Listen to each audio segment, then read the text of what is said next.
The Alternative Dig Talk. Real issues, real talk. Bonjour, je suis Ater Majok, présentateur d'Horizon des Résiliences, Portraits et Perspectives. Ensemble, découvrons les histoires inspirantes des Africains qui affrontent guerre, crise économique et changement climatique avec courage et détermination. Rencontrez les stars, les politiciens, les partenaires extérieurs qui militent pour soutenir les continents. Suivez-nous en ligne pour un voyage inspirant au cœur de la résilience africaine, chaque mardi à 12h heure de Kinshasa sur des alternatives Digitalk TV.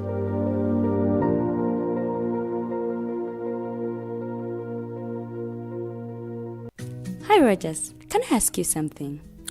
Shoot. What does corruption mean? Well, summarily, corruption is abuse of public power for personal gain or for the benefit of a group to which one owes allegiance. For example, when a public office is abused by an official accepting or soliciting a bribe. By the way, private people can be corrupt too, like bribing police officers to escape fines. Okay. So exactly how does that concern me? Well, do you pay taxes? I guess yeah. What does that have to do with this? Everything. Because those taxes you pay are supposed to facilitate services you use, like water, electricity, roads construction, medicines in hospitals, name it. Okay, that is much bigger than I thought. But it can be stopped, right? Well, yes it can, although it may not be as easy as it sounds. And here is the reason why. Corruption roots are grounded in our country's social, political, economic, bureaucratic traditions and policies. So, what has kept it going this long? I mean, why don't we stop it? Well, the main reason why it has been here for so long is because institutions are weak, either as a result of poorly defined ethical standards of public service, weak administrative and financial systems, or ineffective watchdog agencies. What can we do to stop it? At a national level, we must focus on strengthening the independence and effectiveness of public institutions that fight corruption. At a personal level, we must commit to never giving a bribe. I promise I'll never give a bribe. Well, that's a great decision you have made. Me and you now have to spread this message to all our friends. If we all do our part, corruption will be no more. This message is brought to you by Alternative Digitalk. At first, we hit your gadgets with our state-of-the-art digitalized mobile studio with the debate on the road behind the wheels. Later, we launched our magnificent studios located on Plot 1A, Sewagude Close, Lukulinanganda, Machindye, Kampala, where we bring to you our must-watch shows like The Mighty Drive, Monday to Friday, 8 a.m., Hotline, Mondays, 7 p.m. As for legal matters, Twins at Bar, Tuesdays, 11 a.m., Wednesdays, 6 p.m. is Afro-Caribbean Link, where we connect Africa with the Caribbean. Voltage on Thursdays, 7 p.m., featuring a youthful panel.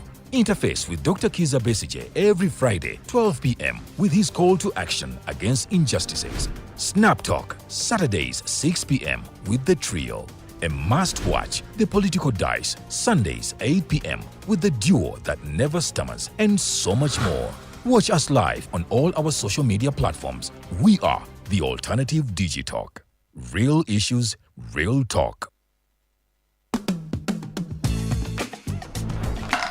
Hi, welcome to the Political Dice. Empishi ebyobufuzi. It's controversial, Purely political. well researched, Accurate and global. Oyagala bya parliament oba council. Yes, State House oba ghetto. Ani ayugayuga ku ground. Ani gwe baabuze. Okimanyi nga Dr. Kiza Besije aleese amaanyi. Olwo fadda bafutsoli abateeseemu obuvaazi. Oba yo DP eri kuki? Olwo jeema. Bano ba MKCG bo baddawa. Abo bafuna CDF baamala tebabanja. Olwo baba anti bange bali kuki? Abo bo akina kulabisa simanyanga posturing tebabiri mbali mu structure building. Naye ate ono ye. Ani oyo oba? Ye ali kuki? Oyo tumuleketa gamba mpanyiga mawu.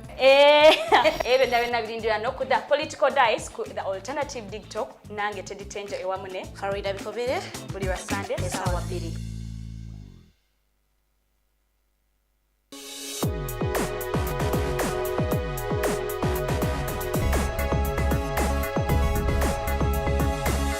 The Alternative Dig Talk.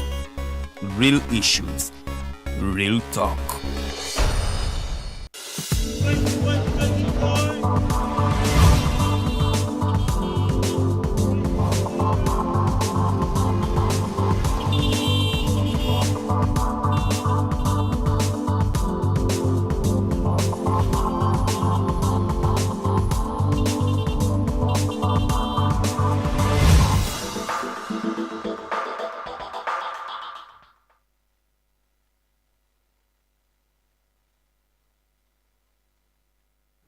tukoleka nnyo mulamuko omugenyi wange sawa zinaba yantuuseeko dda ekyenjawulo ekiri ku eno show nti we are going to be having the show in English purely because my guest is comfortable in English. Do you know Luganda? I don't. So we will be having our whole discussion in English.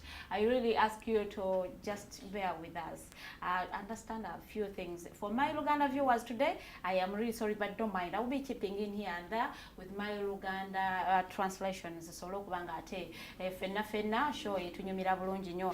I want to welcome you, Mr. Ater. Thank you so much. Have I pronounced your name very well? Yes, you have. Oh. So I am really humbled to have you in studios today. I am Farida, and I will be moving with you up to 10 a.m. May you please say hello to our viewers? Yeah. Hello. Good morning. Yeah. So, Mr. Ater, if someone is seeing you for the first time, who would you describe yourself? Like, who is Mr. Ater? Actually, on the different contexts, first of all, the title I loved before I started writing was a teacher. Because I once taught, then I later on had to write. You once taught because you were qualified teacher, or because not exactly. You just loved teaching? Not exactly. You know, like we are a young nation, and when we came up, some of us who are not professional teachers, you know, had to come in and we support our brothers. Oh, like we based on the senior skills. 6 and then you just Yeah, go like into a school and then you give your service. You squeeze yourself in. If you have gotten skills, and you can go. To earn a living, or because you have passion for teaching? Well, you know, like teaching is one of the ways that you can contribute to the society. It's not lucrative anyway. You can get so much from teaching. But you're getting something from it. It's not very much. Yeah, very much, but it is helping you to push your life. It is better than nothing. Yes, of course. But what is important is the contribution that you make. That you make to the kind of the people you teach, because those I taught are now my friends and they are now my colleagues. And even though that is studying with me together, they would still call me a teacher. That is a gratitude. Yeah.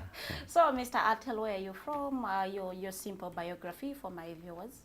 Well, I'm a South Sudanese. I'm from Lakes State in South Sudan, and particularly there is a place called Yerul. You know, this is where I come from.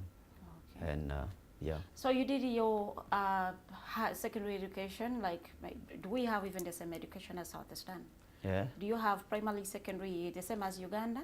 No, it's not actually very the same. It is not the same, because. So you have a different education system in yes, South of course. Sudan? Yes. So how do you manage to get away from South Sudan, get to Uganda, and then continue with your education? Well, you know, like everybody wants to study in their own country, but you know, the choices sometimes differ. Although I did secondary school, primary school there. In South Sudan? In South Sudan. No. So chances came that I had to come to Uganda.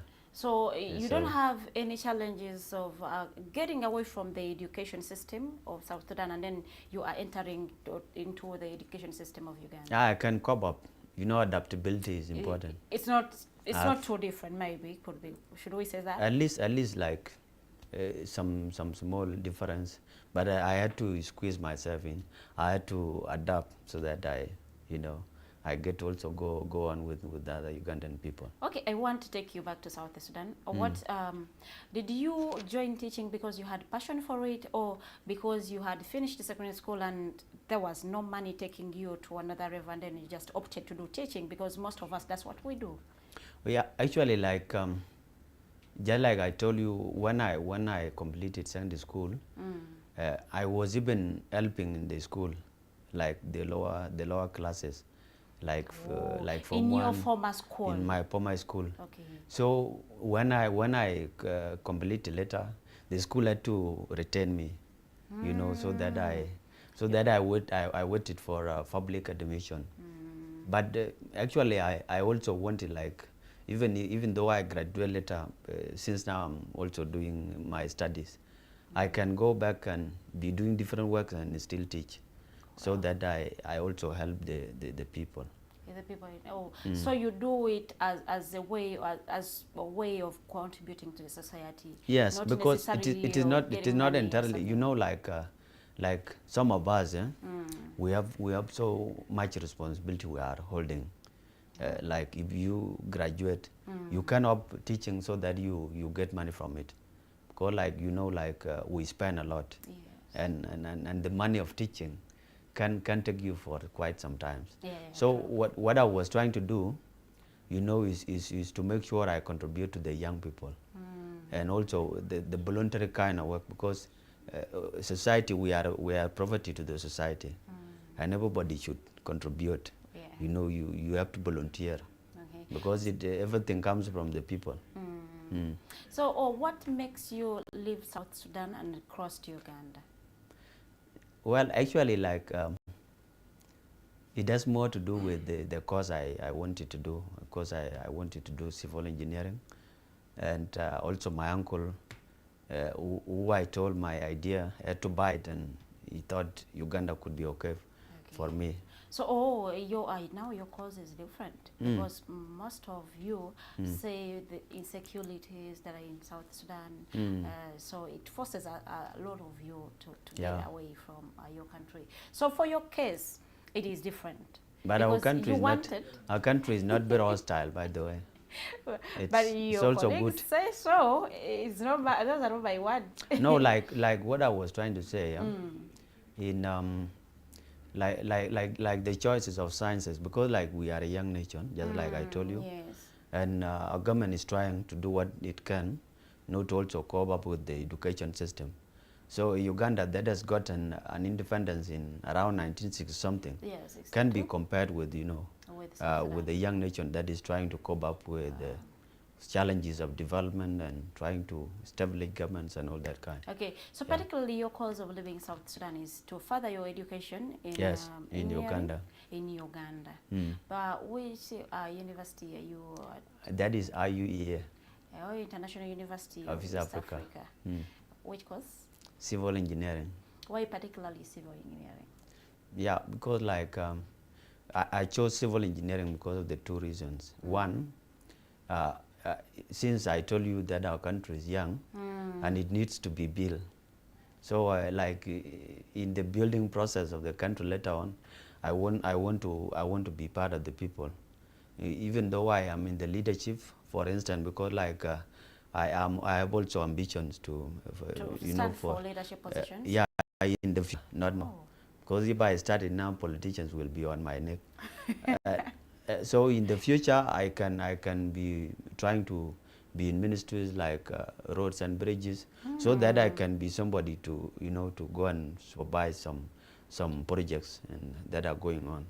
There is a trait that I have realized amongst you people who come from South Sudan. Yeah. Everyone wants to get the qualifications and goes back to build their country. Is this culture inculcated in you when you are young kids? Do you just grow to love your country? What gives you this patriotism that Mr. Museveni wants to teach the citizens? He thinks we are not patriotic enough, but you guys from South Sudan, there is a way you love to develop your country.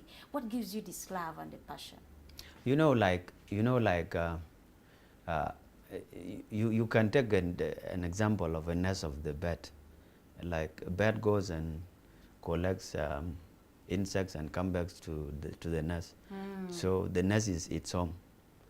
So wherever you stay is important. You can go anywhere. You can go to Uganda, you can go to America, but still South Sudan is the nest. You go and come back in the end. So that's why it's not even South Sudanese alone. Even Ugandans also can also love their countries. Mr. Museveni wouldn't be telling people to teach Ugandans patriotism.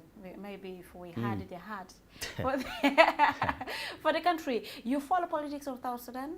Me? Yeah. Of course, I do. Could you comment about the political atmosphere of South Sudan vis-a-vis that of Uganda? You know, like now the politics now is more of the agreement. An agreement. Yeah, like the politics that this tenor we are in, you know, is the agreement that was signed in 2018. You know, is what people are still following. But in case people go for elections later on, South Sudan is willing to pave a democratic way, whereby somebody, you know, you come and politicize, you talk to the civil population, they choose you because of the competence. But this thing will happen when the agreement has ended. When is it ending? I think this year. This year. But this agreement now, you know, is making some people, some citizens who are far away from the nucleus of the government like us, cannot clearly tell the nature of the politics because it's all about the agreement. So we expect to see South Sudan going into polls in the coming years, 2 or 3? Well, I hear about it. We hope it happens. Huh? Hey, I also do. I also hope that it happens. How long have you been in Uganda? Like 3 years now. 3 years now? Yes. Okay, you can now ably tell what challenges is South Sudan facing as compared to those of Uganda as a country, not as a person. South Sudanese in Uganda? No. South Sudan as a country. The challenges you have as a country as compared to those you have just identified for the time you have lived in Uganda. Well, you know, like, you know, country now is, just like I told you, is young. And our government is trying to do what it can, to bring people together. Okay. But the only challenge I see is that our people are trying to accept themselves, you know, because like any time people did not accept themselves, they would always disagree, and that is where, you know, conflict comes. Okay, what brought up the disagreement? Because like people don't, you know, don't embrace themselves. People don't talk to each other. They, you know, that is where conflict comes. Okay. But if people accept themselves, you say we are one people, all that kind of thing. So there will be nothing to, you know, to bring conflict. Okay. And that's why now you see Ugandans now, although there is that kind of a difference, at least everybody has accepted to think they are Ugandan and also trying to live their lives the way they want. Okay, but I'm optimistic that in the end all these things will be thrown into dustbin and we'll have a united South Sudan. What, do you follow the politics of Uganda? Not very much. Not very much. Yeah. Okay, as an international student in Uganda, what are some of those challenges that you're facing or you have faced in the past 3 months living in Uganda and studying here? 3 years, not 3 years, sorry. Well, you know, Uganda is hospitable, and I can say, you know, Ugandans are nice people, because sometimes some of us can work in the dead of night. But in most cases you can be 80% safe. This one is enough to conclude that most of, you know, most of the people are okay in Uganda. The only thing is that you know, it's a financial challenge. Financial. But particularly there are a lot of students here in Uganda from South Sudan, and you know our economy now is, you know, economy in African country now is trying to reduce, like dollar is trying to rise. Yes. And this one here is a challenge facing a lot of South Sudanese in Uganda, and the administrators of the universities or the secondary schools, they don't come to that time. Oh. They still think that South Sudan still has money like those years back. But at least if they can try to compromise with South Sudanese young people, the same way they would compromise with Ugandans, that one can be okay. Because like somebody cannot be denied an examination just because they did not pay $50 or $100. If they are willing to pay 80% of the tuition fee, that means they can possibly bring the rest. So then that goes with, to the school administration, because we also face the same problem. Even as national students, they will stop you from entering an examination room because you haven't cleared something over 100,000 shillings. I think that is like $4, something like that. So sometimes it is like $14. So sometimes it is about the administration of the university that you are attending. So does this impact your performances in class? How does the situation at campus impact you as international students particularly? Yeah, actually that one puts people in pressure. Like sometimes you would always be thinking about where to get the rest of the tuition bill. Even to focus on your books will oftentimes become problem. So do you guys pay in dollars, your South Sudan dollar or US dollar? No, we don't have dollars as South Sudanese. You pay, what is your currency? We have pounds. You have pounds, okay, sorry. Yes. Yeah. So you pay in dollars? We pay in dollars. Why are you not paying in shillings?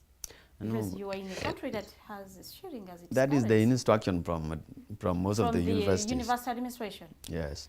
All international students pay in dollars? Yes, I know so. In the universities I know. But I'm not sure of the rest of the universities I didn't go to. Okay. So how are you finding campus here in Uganda, campus life? Yes, we are pushing on. We eat our chapati and we go on. Chapati has made a lot of people survive at campus. Yeah. How are you finding the course? How are you finding the course that you choose? Is it too difficult? Is it no, it's okay. It's okay. You know, it needs a commitment. You study, because nothing just comes for free. People have to work for it. Yeah, you reap what you have sown. What you have sown, yes. Yeah. So I really want to go now into your passion for writing. What gives you the inspiration to write? Well, you know, like everyone has a story to tell. Yes, we need to tell including yourself. Everyone has a story. And I also felt that there are some of the stories I could want to also tell. Then that one was fueled by the passion for reading I had, because when I was back there in the country, I would teach and I would also read. Yeah. So that one also opened my, angles, perspectives, how I see the world and all that. Yeah. From there, I also think I thought that I could also tell my own stories and the stories of the people I know. Okay. Yeah. So you do that through writing. Did this passion grow from university when you have just finished high school, or while you were still young, you needed to write, or no, you used to write? No, I just came up with it. Like, by the way, when I was in primary and up to the part of secondary school, I did not pay much attention to English. Oh. Like even this communication.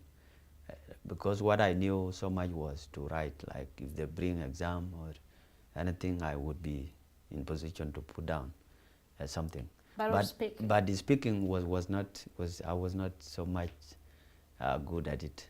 Okay. But I was actually. Was it your attitude towards it? You just never wanted to learn it, or?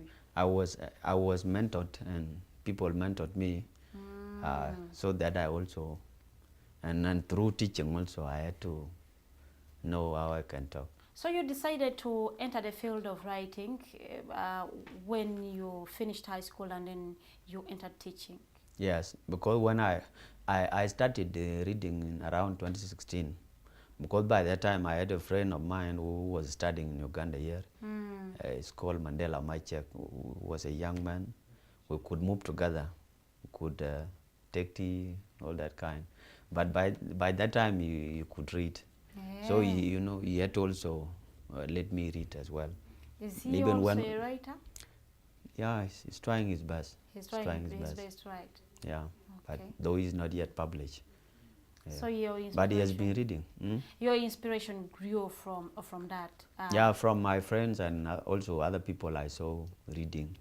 Then I had to pick from there. And why specifically poems? You would have chosen to write novels, plays, but why specifically do poems? Well, I can, I also sort of writing some stories in prose, like fictions. Yes. Yeah, but that one will have their time. I had to bring out this because this one, you know, poetry describes so much about your emotions, and also it's an art. But with the prose, the fiction writing, you also need to follow some methods. Yes. Because like you can't just write a book that is not professional. You need to also come up with a book that follows, although it's a creative writing anyway, but it should follow some sort of methods. Yeah, so that your plot and your theme and all that can be. Eager Thoughts, is it your first book? Yes, it is. So where did you get the money to compile this and then publish it? Well, actually, I got money from some of the friends and the union in Uganda, and also my uncle who sponsored me also did this major part. Someone is reminding me to ask you whether you moved with your parents to Uganda or not. No, I didn't. I just came alone. Yeah. Oh. I came alone. You came alone. Do you have somewhere to first stay and then figure out life in Uganda? Yes, actually I have an uncle's house here where I can stay. Then sometime I'll go to the hostel. It's So you are staying in a hostel campus? Yeah, sometimes, not always. Not always. I prefer staying home to staying in the hostel, because you know in the hostel sometimes people cook and in our culture young men don't always cook. Young men don't always cook, Yeah. but cooking is a basic skill. Sorry, we all need it. Yeah. But it's not a But- gender role. So, Eager Thoughts. What informed your title, Eager Thoughts? Yeah, well, you know, these are thoughts that are asking for questions.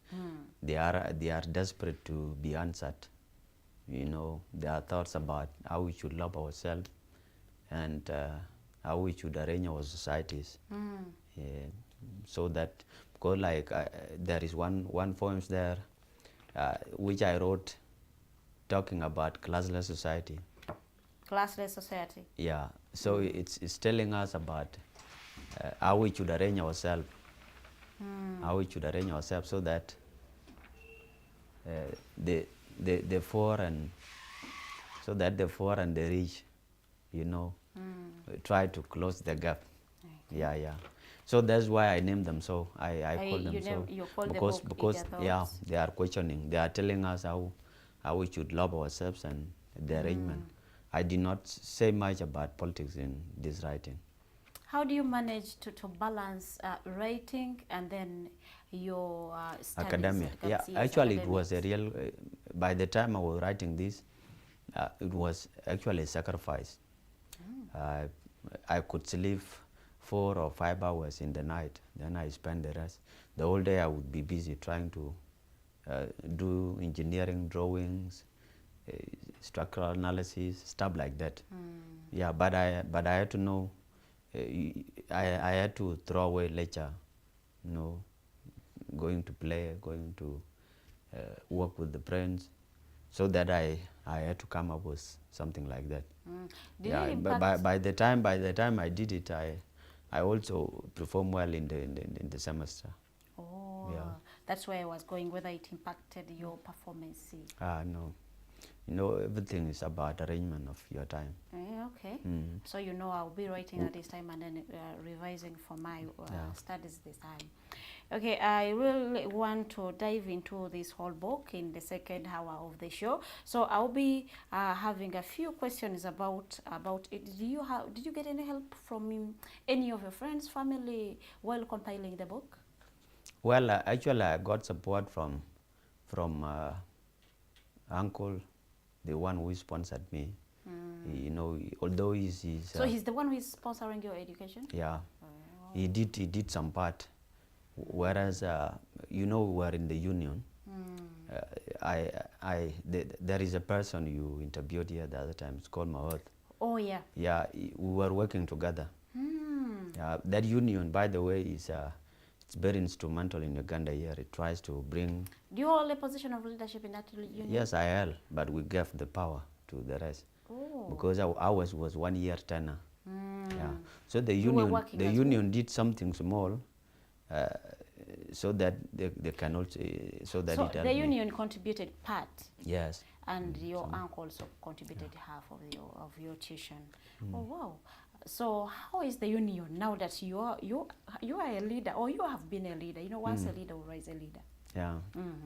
Union is nice. We are now waiting to see the other young leaders coming up. When we had Mahov here, he talked a lot of challenges. We have these challenges, these challenges. Now, have you managed to solve some of the challenges that you were facing? We did all that we could. We tried our best to do what we can. Then I think the rest will be completed by the other coming leadership. By the current But we did our coming. best. We did our best at our time. Could you, if someone asks to mention a few things, 2 or 3, that you achieved in your tenure or leadership or in the union? Well, Could you give us? yeah, like there was a sport tournament we did that had to bring most of the most of the South Sudanese in Uganda together. They came and played and had some laughter. They greeted themselves. So that brought unity. Yeah, we also organized a debate, so that we train young people how they can be articulate in public communication. Yeah, we also had to help some students cope up with their fees. Yeah, so these are things we did so far. Those are great achievements you made in the union. We expect the coming leadership to be from where you left it. to try their best. When is the coming election for the I think leadership? 29th of this month. 29th of this month. Yes. That is next week, probably. It's not very far. Yeah, it's not very far. Now back to our book, Eager Thoughts. Oh my God! I need. Let me reserve my questions for this book in the next hour of the show. I'll be going in for a short commercial break. When come out, tugenda kubanga tweyongera maaso ne Mr. Ater bana itwogera nsonga za luzungu okubaddizamuko katono nnyo omwami gwenina mu studios muwandiisi era nga yenna nnyini kuwandika katabo kano Eager Thoughts. Era nga katabo kano it is a collection of poems. Mulimu poems mpitirivu nnyo. Buli poem gyewandiika ebeera n'ensonga ebeera n'ekintu kya addressinga. There is something about it. So kyova olaba munnaye tumuleese olunaku lwaleero atubuulire his passion for writing evaawa era lwaki yalonda kuwandiika in poetry form. Yalironze prose, yaliwandiise novel, yandiwandiise ka play, naye lwaki olowooza yawandiika poems zino kubanga abantu bagamba poems zijjayo emotions, it brings out the feelings of people, and there is a way you will read a poem and you just relate with it. So munnange omwami ono bamuyita Ater era ng'ono ali mu kusoma muyizi wali ku University ya East Africa wanene waffe okumpi ne wetuli. So yensonga lwaki munaye tuli naye mu studios twogera nsonga z'abaana aba international students, those who are living in Uganda, the challenges they are facing na butya bwe bali mu kuzivuunuka. Ndowooza muwulidde bulungi nnyo in his own voice. So bwe tunaakoma we shall be looking at his challenges he has faced as a young writer na biki bye yaakafunamu mu kuwandika kwe and ne biki byasuubira okubanga afuna. Ngenda kukubiriza nnyo tovaawo tukomawo tuwumulamuko katono nnyo kyali ku Mighty Drive era nga okujjukizaako we are live on Facebook. Osobola okubanga ogendayo ne weenyigira mu discussion gye tuli nayo. Munnange sente z'omuzadde wo zikozese by commenting in English because we are having an English show. Mu comment section naawe ekibuuzo kyo kyonna kyoyagala okumubuuza ajja kubanga ate akiddamu bulungi nnyo. Very good morning.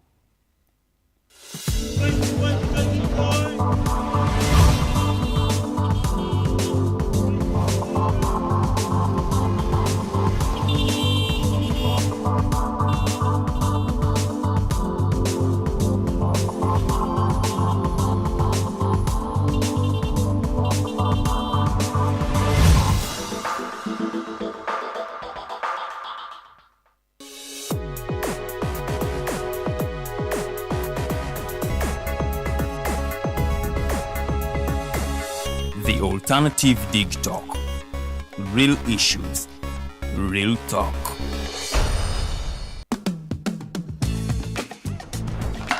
Hi, welcome to the Political Dice. empichi y'ebyobufuzi It's controversial, purely political, well researched, accurate and global. Oyagala bya parliament oba council. ya state house oba ghetto, Ani ayugayuga ku ground. ani gwe baabuze Okimanyi nga Dr. Kiza Besigye aleesa amaanyi. olwofadda bafutoli abateeseemu obuvaazi Oba yo DP eri kuki? olwojeema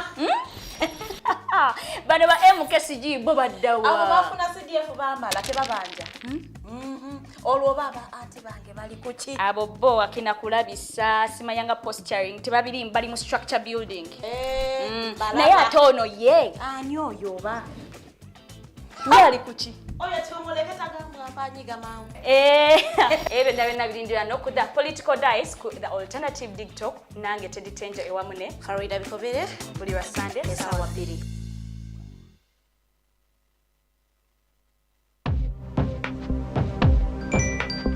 But at the church, though, Tawali man, what's up? man, can you imagine people just dump everywhere? Someone drinks water and throws the bottle wherever. Come on, Rogers. What else do you expect people to do with an empty bottle? Simanya now, did you know that plastics take at least 450 years to decompose? What? That's a long time. Exactly, because plastics are made out of a lightweight and flexible material that doesn't decompose easily. And plastics everywhere in the environment cause plastic pollution. What is plastic pollution now? It is the accumulation of plastic waste in the environment, like bottles, polythene bags, straws, all of these contribute to plastic pollution. I have been using them without knowing their effect. Yeah, a lot of people have. Plastics are a danger to the ecosystem, both on land and in water. So how can we overcome this problem? Is there something we can do? Oh yes, we can reduce by minimizing the use of plastics, reuse by repurposing them, or recycle by collecting and processing them into new products. Everyone wants to change the world, but no one wants to change themselves for the world. How about we change our habits for the world? And it starts with me and you. This message is brought to you by Alternative Digitalk. Hey Teddy, have you noticed how little attention science and health issues get in the media? Totally. Edgar, yet science information is very important. Yeah, for sure. That's why the Health Journalists Network is here. How can they help? They are a group of journalists dedicated to advancing public understanding of healthcare issues through impactful reporting on health and science. Oh, really? Yes, they meet up every month with scientists and researchers, policymakers, and activists at the science media cafes. They then relay what they discuss to the public. Does that benefit us? Oh yes, very much so. This helps with health and science literacy for a healthy Ugandan society. Okay. I love getting informed about science and health issues. Health information makes all the difference between life and death. I'll look them up and engage them. That's great. They are based all over the country.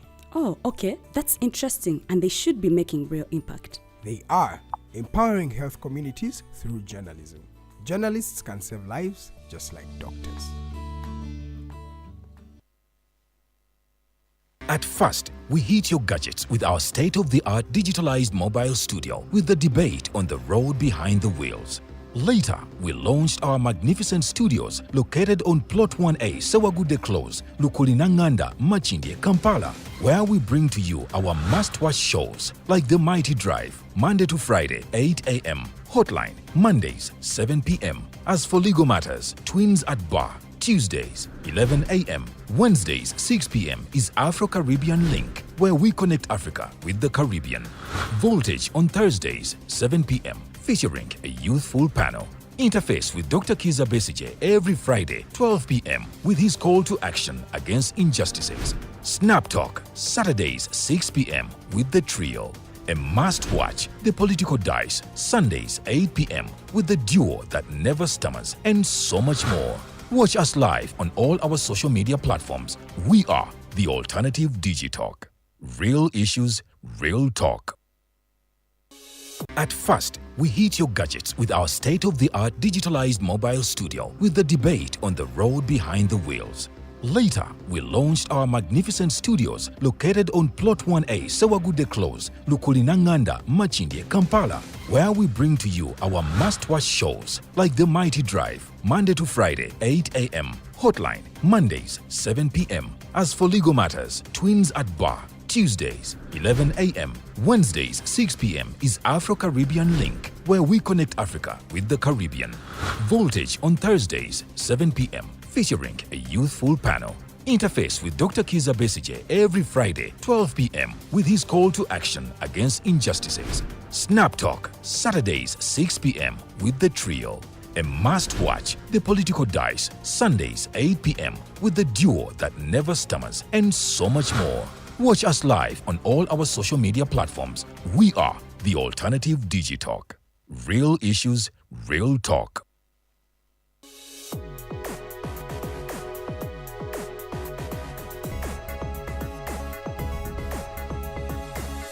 The Alternative Digitalk. Real issues, real talk.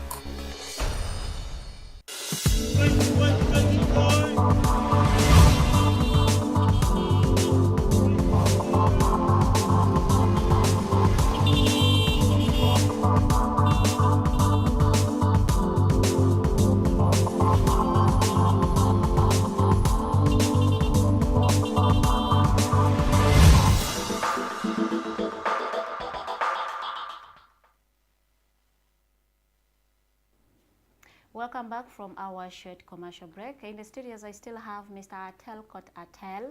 He's a student at Uganda East African University, and he's from South Sudan. He's an international student trying to pursue his education from Uganda and maybe go back and contribute to the development of his country in South Sudan. In the studios today, we are discussing the challenges he's facing as a young writer and how he has managed to maneuver some of them, his aspirations, and what are his plans to achieve those aspirations. So I really want to implore you to use the comment section and comment, ask questions. I'll be going through those questions in our last minutes of the show. As we talk now, he will be reading for us one poem with all the elements of poetry, with the tonations, with the mood. And he will be telling us why he wrote that poem and what exactly he was trying to convey the information. So, Mr. Ater. Okay, like the poem I'm going to talk about is what I wrote about my uncle, who sponsored me and some of us within the clan. Although not everybody in the clan, there are some of the people he helped. Yeah, sure. Yeah, so I thought I had to write something about him. Have people in our Yeah. clans that are able but cannot help. Yeah, so it goes like this. His name is Liabuel. It's called Isaac Liabuel. Yeah, so The other one I will not, yeah, it's okay. Uncle Isaac Liabuel lifted us up by the arms, by arming us with the pens and not the arms. He didn't have the huge well anybody compares to be helping. He sometimes sleeps on empty stomach to keep us going. The paths he walked weren't by anyone paved. Still his efforts aimed at helping those around him saved. After seeing it was bad, not many people scratched his back, he chose to help the youth without expecting anything back. And however beautiful what he molds later becomes, he never tries as others do to envy it, even though what comes. He's like a cow which accepts being sucked by another's calf. He believes when you create others, you create yourself. From his mind comes thought that man has branches, the ones he enables to from him grow and scratch backs. He believes these branches will grow thus, and from there the thrones of clan will never lack hairs. Yeah. Oh. So what is that element of poetry where some letters are ending the Yeah. same? This is a kind of rhyme, Oh yes. rhythmic poetry. I was looking for the word that stick to my mind. I love the rhyme at the end of the statement. So I've been looking for the word, like what is that word? So this is a praise poem. You are praising Uncle Isaac Yeah. for sacrificing to have you in school even when sometimes he doesn't have food. You know, that one is an example. You know, although he did not do much, for instance, like that one is an example to somebody that can do something bigger. Because what he did is something wonderful. because like by the time when I said that nobody scratches back when he was studying, he didn't have so much support like he gives today. Because by that time when the Sudan was at war, students from like around 1960s, 1970s there, students would go to Khartoum. You know, they would go and labor, they could do manual work. So that they got money from there and then they would study. So that one, most of them, including my uncle, did that thing. So they had to go and struggle on their own so that they could keep going at the school. And at the end of the day, when he came up, he had an initiative of supporting some of us in the clan, particularly. So this one here is an indication that another person coming in the future, you know, one can try to extend their hands. Because human being, nobody eats the flesh of human being.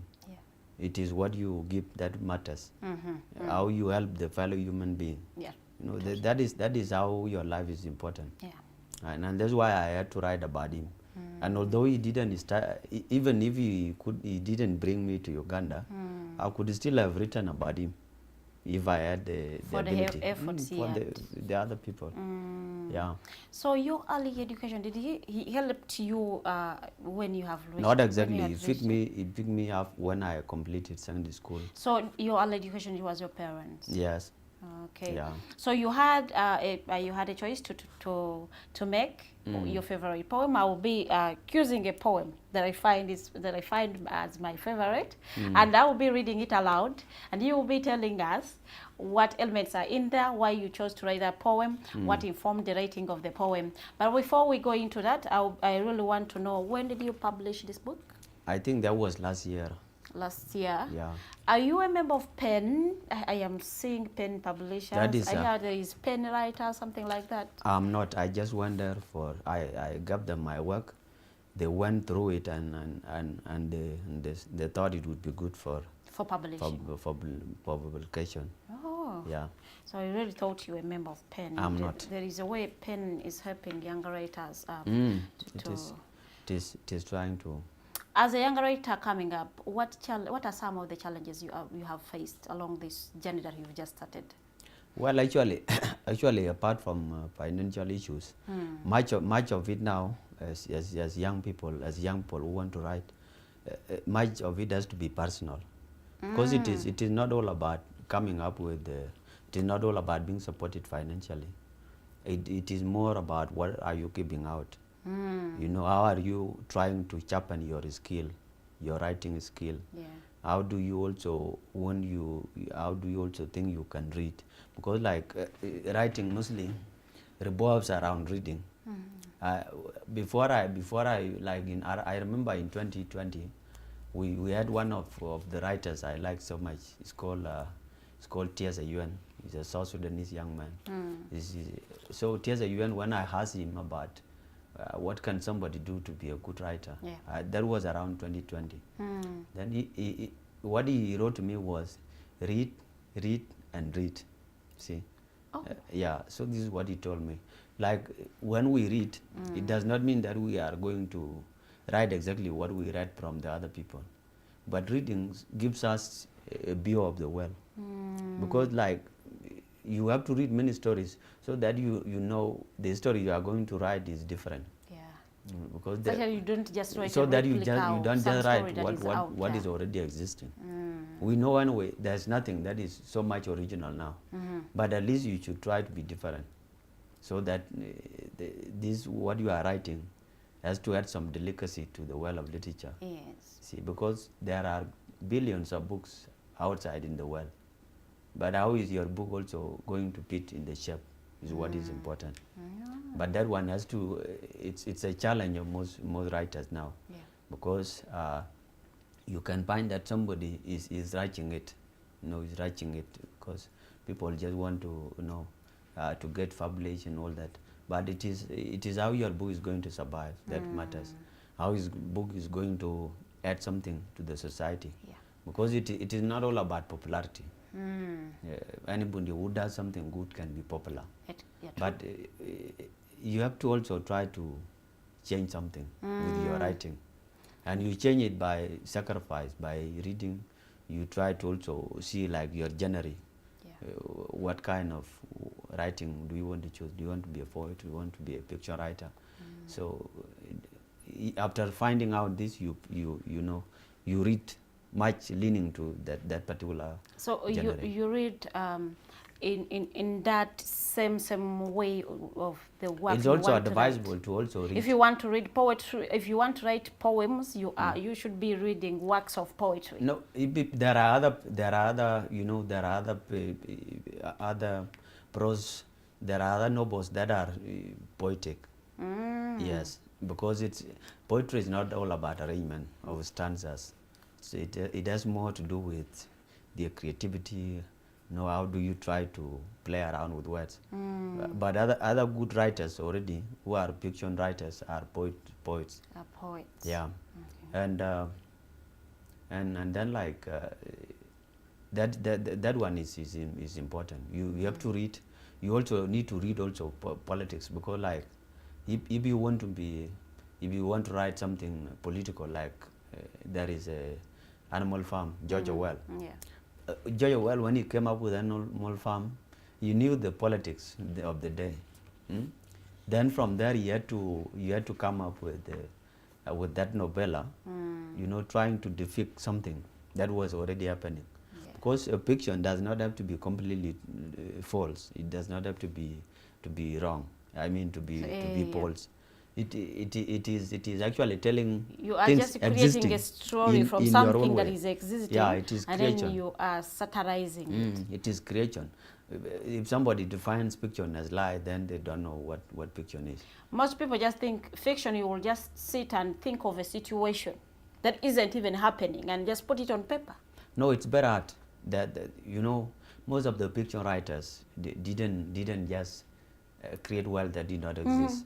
Most of the fiction stories we read today are exactly things happening. We normally refer to them as wild thoughts. You have your wild thought, and then you just pick them. And I can say somebody who reads fiction can be wiser than one who reads the real thing. Yeah. Oh. Because when you read real stories, like this is this, this is that, you are being spoon-fed. It's like the food is being kept to your mouth.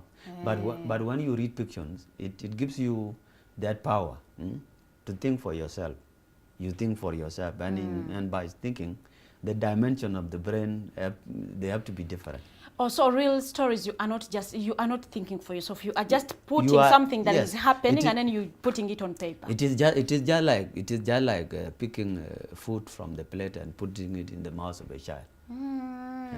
But fiction stories, they are nice. You know, they are like gym, you know, with the brain. Yes. Okay, we'll be going to our second poem of the day, and I will be reading it. Don't Stir Me to Revolt. It's the poem I have chosen. I do not know why, but I just loved it. Don't stir me to revolt against you. Oh, don't stir me to against you revolt. Huh?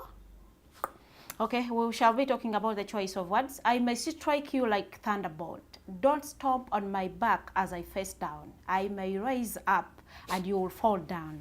The youth in me is a sharpened knife. He will cut you when you despise him like your wife. This youth you see fights like wolf. You will believe when you provoke him yourself. I will be harmless as long as I am not provoked. When spat on, I will break one of the rules Lord hadn't rebuked.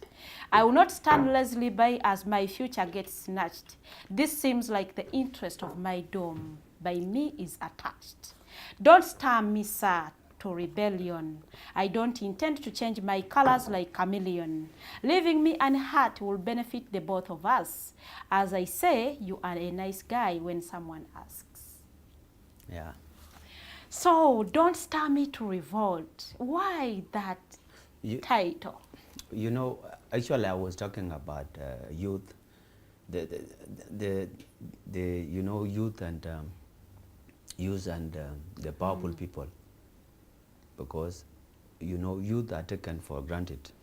by most of the poor people, those who have money and those who have the political power. You know, they try to play with the youth. Oh. They try to play with the youth. They manipulate them. They dismantle their future and all that kind. But anytime you use rebels, like when he does not want that treatment, Yes. you can become powerful. But it's only that youths are obedient, you know. Youths obey the authority, they obey the rich people, they also obey educated people. But they have that power. If they say like they want to rise up, you know, they can be powerful. So this is what I was trying to mean in this, because much of our youth now, like we blame ourselves in most cases of not coming up with the Yes. with the young people who are not technocratic and all this.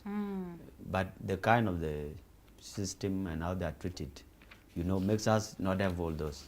We are very powerful in brain, you know, as African people. We have brains and all that. But through how we are, how people try to use us, is why we end up being where we are today. Yes. So Okay, that's what so- I was trying to say. I was trying to mean that. So you were use- communicating to the authorities. Yeah, to the powerful people. Because use, you know, they have that power. But we are obedient. But at the end of the day, as somebody continues to work on us, you know, we can rise up. That person will fall. So it was like a warning. Yes, Okay. indeed. Temutunyigiriza, I know we can also do something about you, though we do not want to revolt.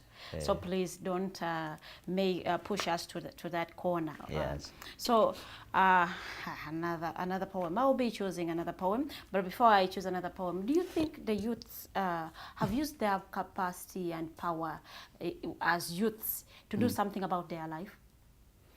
Well, you know, like people are trying to do what they can. By the way, young people can be also guided not only by their parents but the government. You know, the government can tell the youth not to drink alcohol. The government can provide an opportunity so that youth go to school. Also, when youth graduates, the government can also play a role so that they get opportunities for work and all that. So from there, the government is also participating in developing the young people. You know, the people who are seen as the ones that, you know, that will inherit the government and the country. So this one here is is possible. Although, because like somebody like me now, I can try to do my best. You know, I can study, I can do this.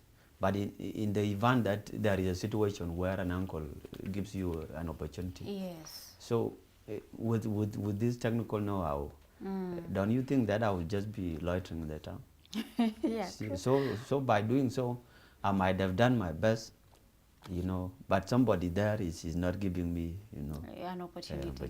to You do. also believe in being given an opportunity, not going out there to find an opportunity. Well, we can, yes, particularly, and some of those who did some technical work have to try their best. Like if nobody can employ you, you have to try your best. You have to come up with something new. You know, and that one also happens when the system and the tools for education are made available. Yeah, Because we like somebody like Mark Zuckerberg, who came up with the Facebook, yeah, did not just do it from scratch. exactly. You know, he had all the tools, he had all the necessary steps, he had all the backup, you know, so that he could do what he did. It's not So easy. what are some of the challenges our youths are facing today? Youth, Yes. actually there are plenty of challenges, which also involves some I just said now. You know, much of the issues now, like it's a mentorship. It's a mentorship from the successful people and also from some of the people concerned. Most of the youth now, you know, don't have the support that they need. And those who have the support, who have the necessary tools, they do not have passion. Nobody pushes them. Which Because support exactly do you need? Some like you can have a person, you can have, by the way, in society there are children of the people who have things in abundance. But these particular children, they lack something. They don't have mentorship. You know, they have money, they have all that. But since they have not been streamlined, so that they follow direction given, they cannot go anywhere, because money alone does not tell you to sit in the class. Yeah, true. Money does not tell you to go and read. You see, these things are some of the issues of the mentorship that are there. But the people who are willing to sit in the class, those who are willing to read, might not have sufficient support. So I have a question here. Amongst the writers that are in the world, who inspires you the most to get your pen and put things on paper? Okay. You know, like I'm inspired by this person called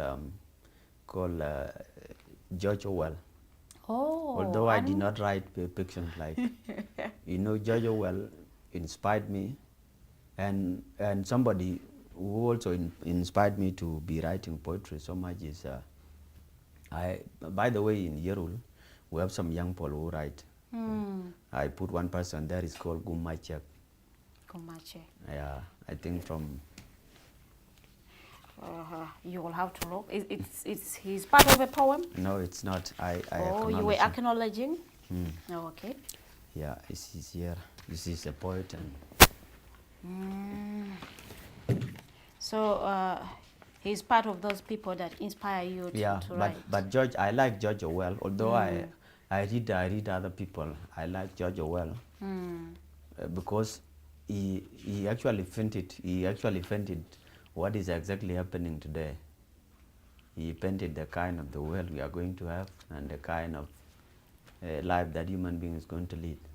Because like there is one of the lines he said that like when you want to imagine the future, it is what he said, when you want to imagine the future, then you imagine the Buddha stamping on the face of human being. So this one is a very powerful line, and it shows the cruelty that we are having today. Yes. Oh, okay. Who is your mentor? Who has been your mentor in this journey, or in this your journey of writing?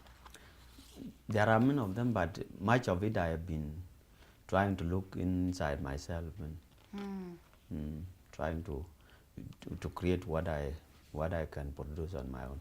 Okay, so we are going to let's talk about the marketing of the book. Since 2023, how has the public received it? Has it gotten much marketing? Have people liked it? What has been the attitude? Yeah, people been liking it, and you know, like operating a business now, particularly in countries that have been so much of sexual life. Sexual kind of life is quite hard. Yeah, true. Somebody may want to have the book for free. No, others want it to also go and borrow it from one who has bought the book. And this has been one of the issues. Then another thing is that like most of us now, most of the young people have been taught to believe that what we produce is not important than what a man from a distance can produce. Yeah. So these are the few things, but otherwise many people have got some copies and their feedback is okay.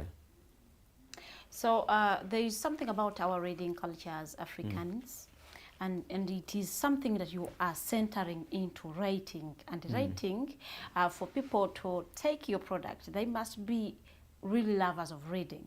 So how do you plan to maneuver about this whole thing? Because our reading culture is really down, and most especially us, the youth, so we don't want to read. And we want to be engaged in very, very important meetings, even when we do not know what the meeting is really about. I know that is our problem. because reading is acquiring information. Exactly. It is this information that you use to come up with something. You know, the fact that we don't read has some of the issues we have today, because even some of the quarrels, some of the conflicts we have today is because people don't read. People don't read. Their angles of views are narrow, they are squeezed. But as people begin to read later on, to find information, to look at the well in its wider perspectives, so all these things will not be there. And it's also the work of of the government to prioritize active reading and education and all such stuff. Through education system. Through education system. I think Uganda is adopting that through having a curriculum that is student-based. So that means that the student will go out and find information on their own. Uganda is good. Even now, waking people up in the dead of night to read. That is a good policy. It's okay. Having preps. Because at the end of the day, if you become addicted to reading, you will be angry for it. You know, you will find anything. Just like somebody angry. If you are angry, you find chapati, you eat. You find kasira, you eat. Anything you eat. Yeah, that is how it is. Because somebody that has read for long, you know, has had a brain that wants things also to come. So from there, they will be reading. Okay. But reading is okay. I know it's tedious, but it's nice. So me going through all of these poems, you use the element of rhyme. Most of your poems are rhyming. All of them are rhyming. Why specifically? Why do you love rhyme? What is it about that another writer out there can learn from you? Yeah, you know, like it depends on the style and also finding your voice. Yeah, like I said before, what is important is how you can be unique in your own way. I know that style has been existing since the time of William Shakespeare. Yeah, true. But it's okay, because this is what I saw was nice, and this is how I also so I could be putting my things. Yeah, because like I had to follow the methods that was used, although things that were there were already my own. Okay, I'll be choosing my second poem of the day, and you'll be telling us some of the achievements that you have gotten, and then you'll be giving advice to someone who would love to start writing, for a young writer out there, or a student that would love to borrow a leaf or two from your works. Bravo, students, is the poem that I'm going to read. May I seize this chance to say a word. Each of you is a warrior with a sword. You fought so hard till you emerged winner, struggling to become a family's breadwinner. When you chose to read in the night, you wanted the future to be bright. You walked under the starry sun. When the rain came, you would run. The hunger that beat your stomach at school will run away from you, for you have the tool. You will lift the family to height poverty won't reach. You will fulfill the promises you one time did preach. Bravo, dear students. The students who worked well became presidents. Your mind and commitment can make you so high, so that people who doubted you see you and sigh. So what is about this whole poem? Yeah, actually it's very clear from how you read it, that I was trying to encourage. When we were reading poetry in high school, they would tell you it has an inner meaning or it is a literal meaning. Yeah, that you know that one happens sometimes, like those who can because rhyme. Why I choose rhyming is that it favors majority. It favors majority, and the tune can also keep you going. Okay. Because like it's not like pre-verse. Like when you are writing pre-verse, you can hide a lot of things so that people go and look for themselves. But although I try to put some things in hidden form, I made the information to be clear, because our intention now as people writing is to be gotten. Yeah, it's communicate. Is to communicate, and also I was writing, seeing the level, the audience, because when you have to write for specific people. Yeah.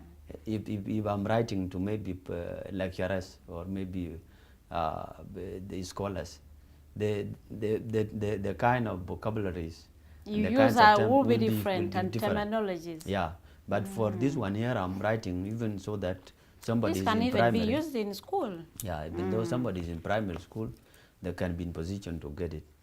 Yeah, so that is why I came up with that. I was trying to encourage students, so including myself, so that we would also try to strive for the brighter future. Such that people who laughed at you sometime, Yeah, they can see you and sigh and yeah, they will think that this guy has made it. And so it's some sort of encouragement Yeah. and asking students not to give up. yeah, not to give up. Besides, regardless of the circumstances, because we know there are a lot of ups and downs that happen for an African student. So how do you get the idea of writing these poems? Do you just sit there and then just think of a subject matter, or it just happens? How do you get to write these poems? Some I sit down, but some come to me. Like a thought can come to me while working. Then when I sit down, I try to put it down.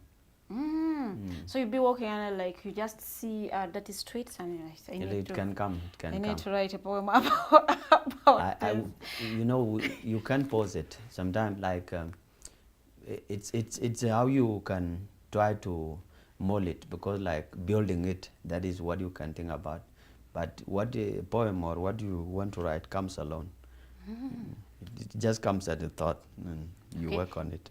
So you'll be sleeping and then just think of some things. That's why they advise us to sleep with a pen and paper near our beds, because a thought might come. No, that's And you will need to put it down. So now we need to hear some of the achievements. What are those things that you have gotten as a young writer?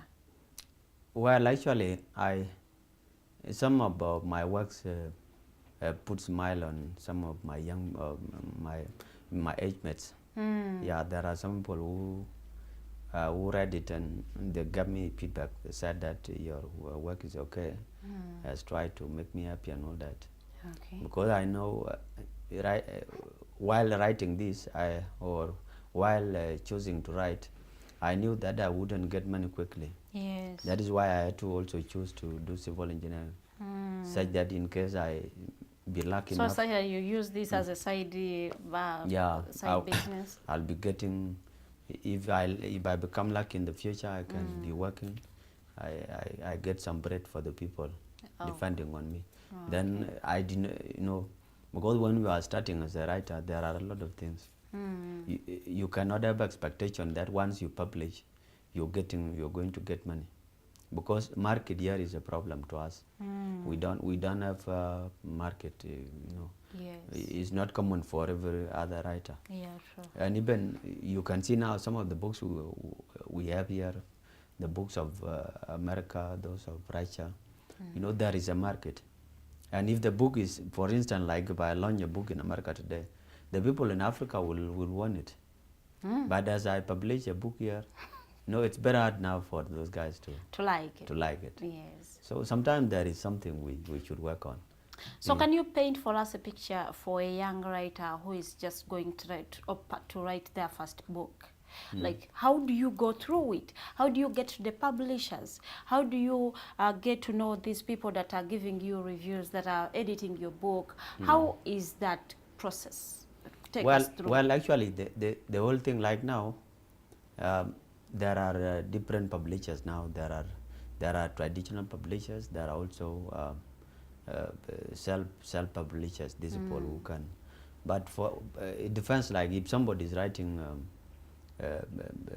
prose or fiction, or poetry, the first thing is to first have a genuine idea, because these people there in the publishing company, they want to publish something that they know is going to benefit them and to benefit you. Yes.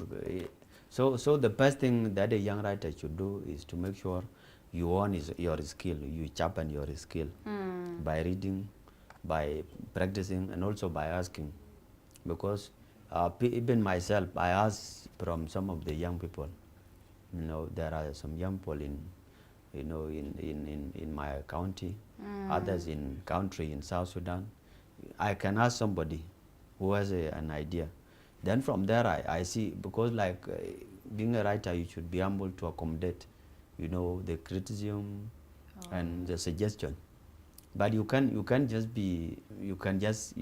come up with something. You say, okay, mine is okay and all that. It is you alone, but other people will have to see, you know, and they also give you recommendations. So what I can tell them is to make sure they have their own voice. You know, you cannot write like Shakespeare. You cannot write like Chinua Achebe. Then you are not going to be important. They should not try to replicate some other people's people works. need to be themselves. They need to be themselves. They need to read. Also, they need to be collaborative. Okay. Because what I see, what the issue now with our young writers is that they are not collaborating. But when you are writing, you are not competing, because it is like in a restaurant, there is a meat, there is fish, there is stuff like that. Yes. So each of you is writing, but at least you cooperate. You collaborate and do one thing. So by collaboration, each of you is going to come up, because your consumer is a public. Yeah, true. So it is not you now to, you know, to think that I want to be this. That's why you see there is a beef between writers. But it shouldn't be like that, because our aim is to serve the people. And meanwhile we serve people, we have to be collaborative. No, not to see themselves as. But what brings about the beef? Because you have a different genre, or that you are writing in, and I'm using a different genre. So what exactly brings up the beef between you writers? This is what I don't understand. Maybe somebody wants to be only a tree in a desert. You know, somebody wants to be only one tree in a desert. Yeah, so this is what I think, but it doesn't work that way. Yeah. Because if you do your best, you do your best, you write well, the people are going to choose you. Yeah, they will choose your work. Just like Chinua Achebe now, how many writers are in Nigeria? A lot. Millions of them. Yeah.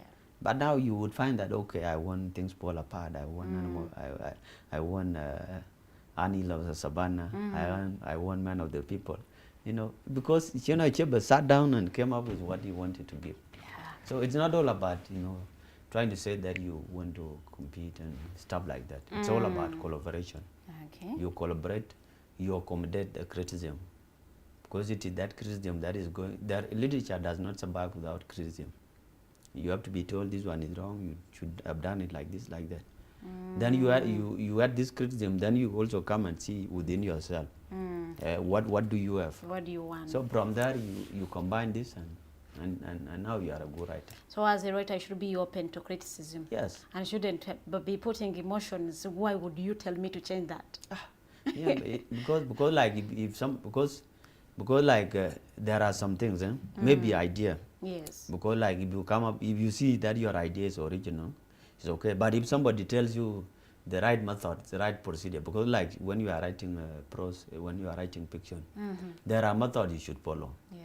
You know, like the plot, you know, the theme, the tension. Yes. You know, these things, they have to be there. But if you leave them out and somebody tells you to put them back, so that person is making you go well.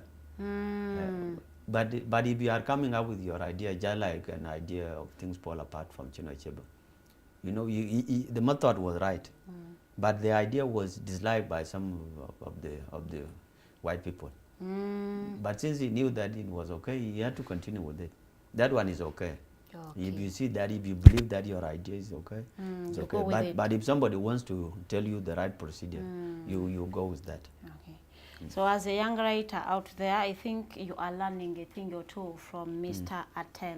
So that's that when it is time to publish your work, you know where to go, or you know what to do to have your work. How many of these books are in the market? Do you have these books in Uganda, Ugandan bookshops? And no, not exactly. We only have them in Kenya. Oh, why not in Uganda? I don't think, like, maybe the people in Uganda did not want to take There our wasn't, the reception wasn't good. maybe. Does that communicate that Ugandans don't love reading? No, not exactly. You know, like when I came, Ugandans, some of the Ugandans have been believing that their knowledge is much superior than ours. Some of us had to believe us when we were in the class, but by the first time I started in foundation, you know, somebody couldn't even ask us like if there is an answer or if there is a question complicated. But as they saw us, you know, participating and giving the right answers, they had to later on come back. But from the first start, they see that we can offer anything superior than the knowledge they have. Oh. Yeah. Oh, so it is a war of superiority. They think so. They think so. They think of you know, others coming outside there as those who. So how many copies of this book have you managed to sell? You can just give it around figure. Like actually since November 2023, we sold out 400 copies. Yeah, both in the country and in Uganda. Someone who wants this book, it is at how much? So like, you sell in dollars? No, in shillings. Okay, it is at how much? It's like 25. 25,000, Yeah, not 25. so much. It's not too much. Ugandans should buy this book. I don't know why you are not putting it in bookshops, because maybe you think Ugandans will not buy it, but maybe there are those poets that would really love to have a look at your work. So we are coming at the end of the show. You talked about the achievements. You didn't mention the money part of it. But you have gotten some money, 400 books. It's not too much money, by the way. It's not, but I think it is way better than that you injected in. Yeah, so I don't see that as an achievement. Why did you choose to put your books in Kenya? Not Tanzania, not. No, I had somebody in Kenya that was connected to the guys in Kenya, those in the libraries and all that. So in Kenya it is in the libraries?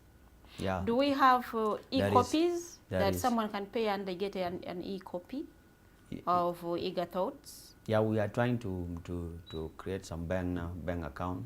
Then from that transaction will be necessary if somebody wants it online, and they will get. So if someone wants the book in Uganda, how do they get it? Well, you can contact. There is a number one can contact if someone wants. Okay. There is a marketing manager that is handling the sales. But our marketing now is, you know, we are not so much into the marketing stuff because like we are quite busy and all that. But we need to also ensure that we produce as many copies as we can. We sell them. So do you have a team that you work with to have this work coming out? A team like those helping you compile, those helping you to print, those like you have a team that is going to do different types of work to help you. Yeah, actually I have a friend, and he's also my colleague here. It's called Mayan Maker. Yes, has also been instrumental in trying to do something, and also a certain young man called Adullo is also a writer. Okay. He's an author. They have been trying to do this part, which even includes selling of the books and all this. Myself, I never sold any copy, but they have been the ones. You are the big man. No, not the big man. But I'm very lazy if it comes to business. Okay. Yes. You can't be good at everything. But these people have been trying to persuade people.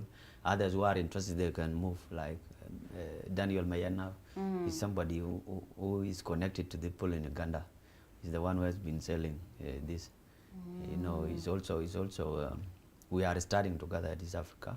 Okay. And as he has been a student leader, of course, like we had our union as South Sudanese, who has been a leader.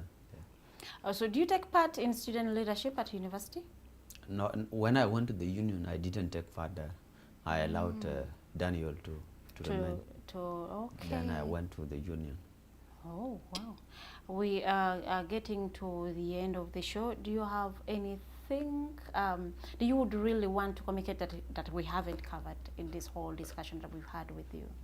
Well, actually, the least I can say is to appreciate you as as this media, because you have been giving a smooth platform for all the young people to express themselves. Yeah. And that's why the media now is very strong. People talk to media, we solve issues like that. Media is very powerful. Yeah, true. Yeah, but I'm sure we South Sudanese young people here, in case anything we want to communicate, we will not look further. Okay. So this media will own it as ours, and we are very grateful for it. Yeah. We are going to have specific communications to different groups of people. Now we are going to begin with South Sudanese living in Uganda. So a communication that is directly going to them from you. Well, actually, like, by the way, although I am young, because sometimes in our culture, advising people when you are young is not necessary.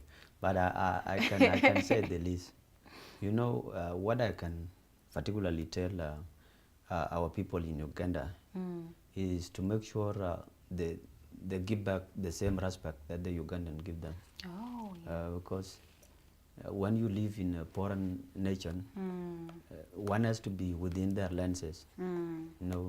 You shouldn't act as though you are trying to be hostile and stuff like that.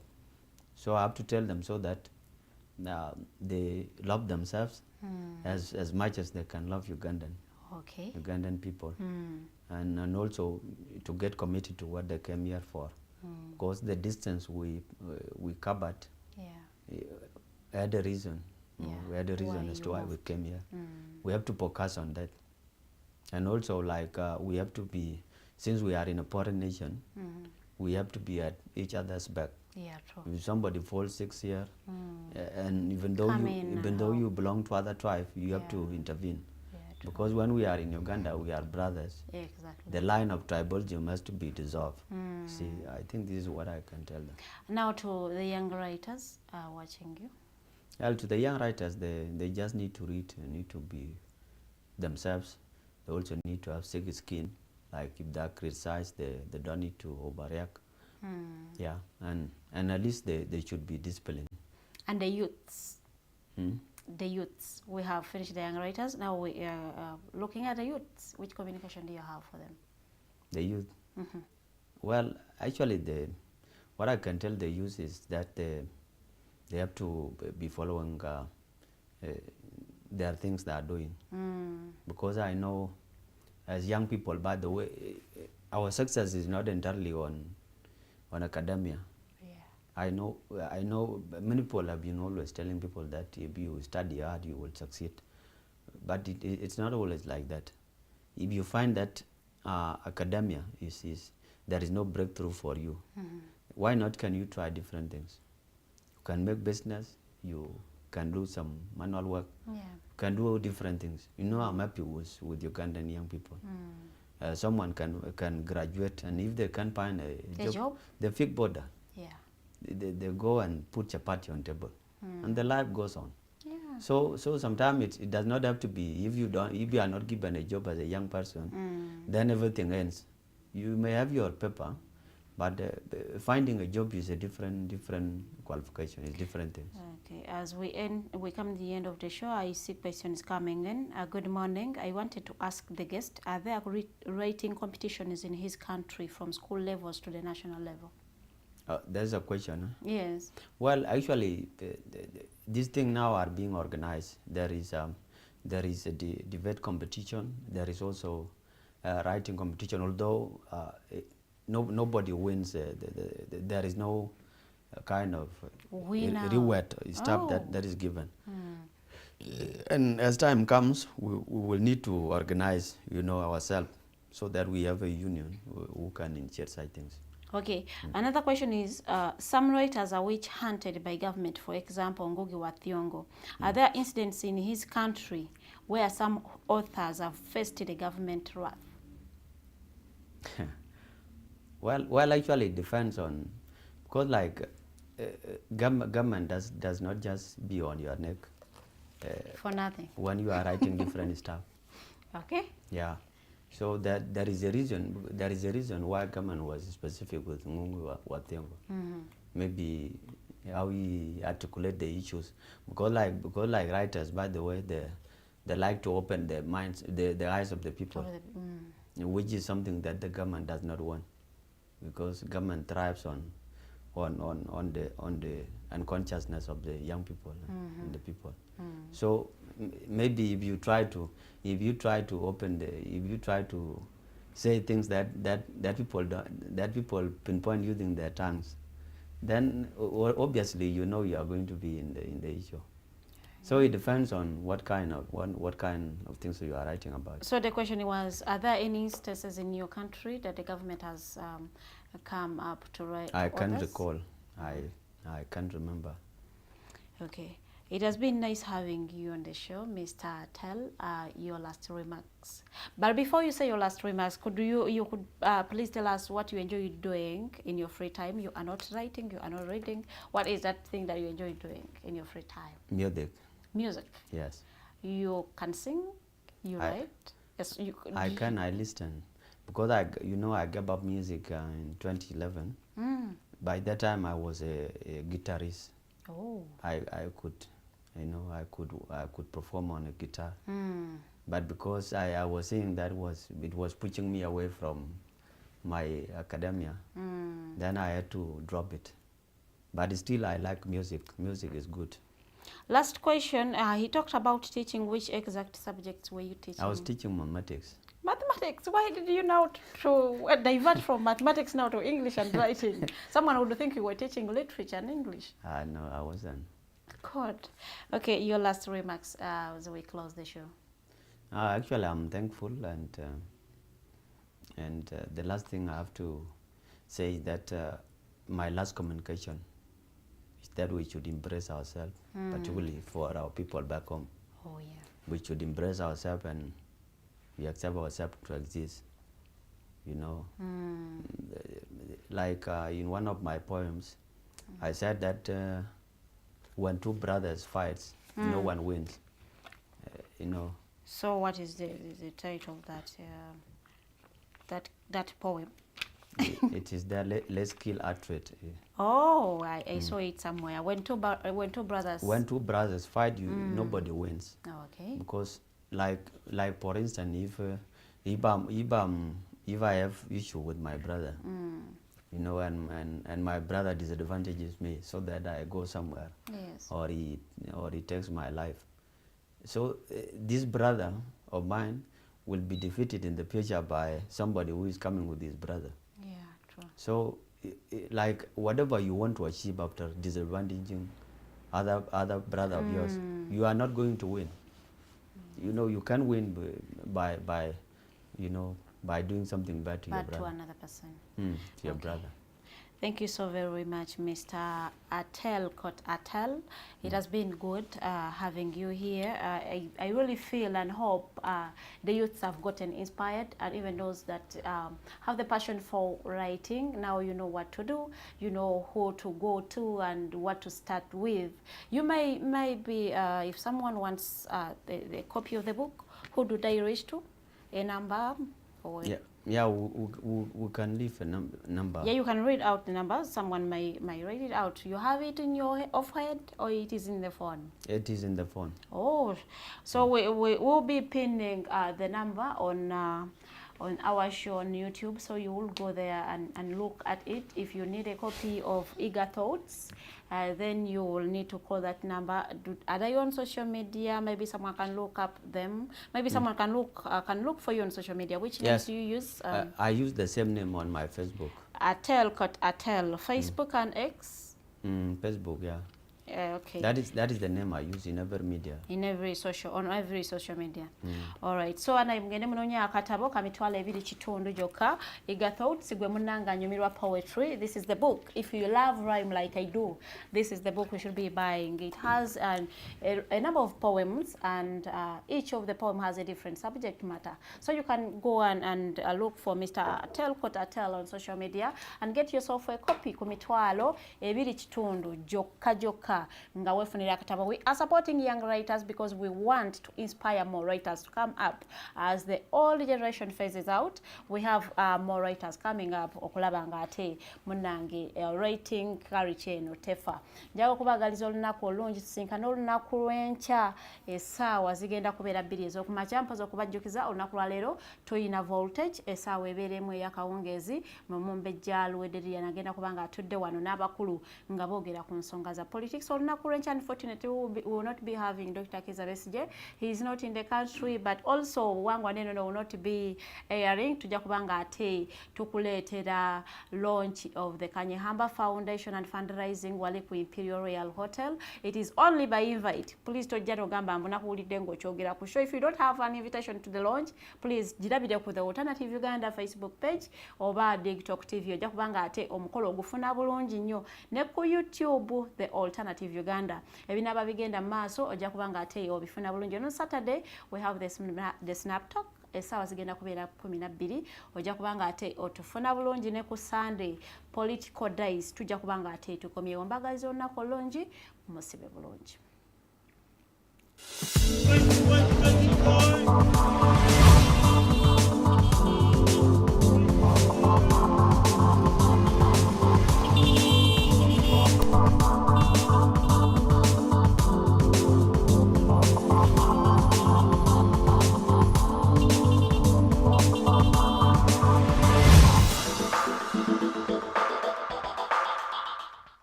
At first, we hit your gadgets with our state-of-the-art digitalized mobile studio with the debate on the road behind the wheels.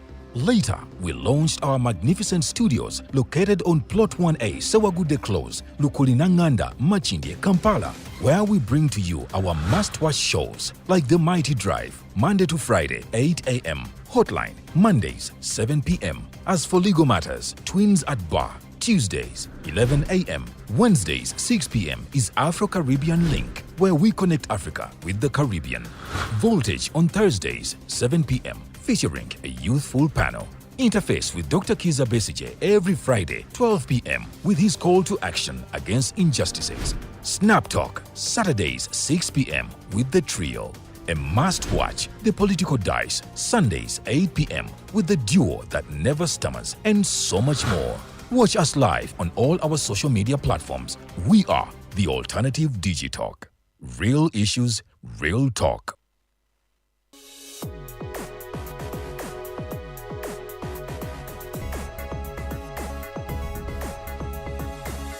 The Alternative Digitalk.